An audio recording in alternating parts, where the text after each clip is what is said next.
So let's talk about carp. There's nothing good about carp. They're kind of like a herd of buffalo. They're foraging on the bottom for their food. They go through, they stir up the mud, And they're resuspending all the sediments in the bottom of the lake. Carp are a problem throughout the watershed.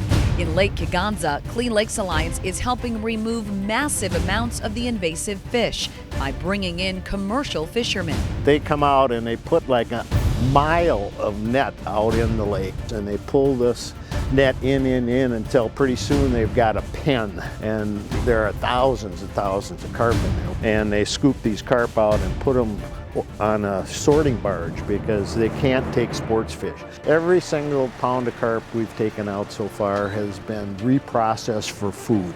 That is the greatest part of this story. Our goal we set was to remove 1 million pounds of carp out of this lake in 5 years. The main message here is that for every 100,000 pounds of carp we take out of the lake, we remove 1,850 pounds of phosphorus. It's a big number because there's a multiplier effect. That pound of phosphorus could equal 500 pounds of algae. We're making a big improvement on the lake. At the top of the chain of lakes, experts are studying different solutions. Does it make sense to look at a bubble barrier as a way to keep carp out? Bubble barriers are a new technology in which air is forced through a tube at the bottom of a water body, creating a wall of bubbles.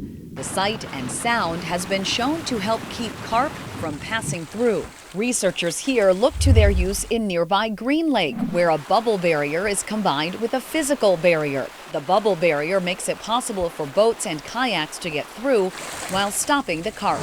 Engineers recently completed a feasibility study to learn if this could be used in our watershed.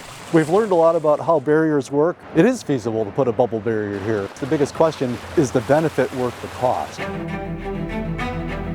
I take my hat off to the Clean Lakes Alliance. Being out on the cutting edge to fund a study like this, there's some element of experimentation here. You have to try some of these things and see if they work. There's definitely signs that we're making a dent. Water clarity last year was the best it's ever been.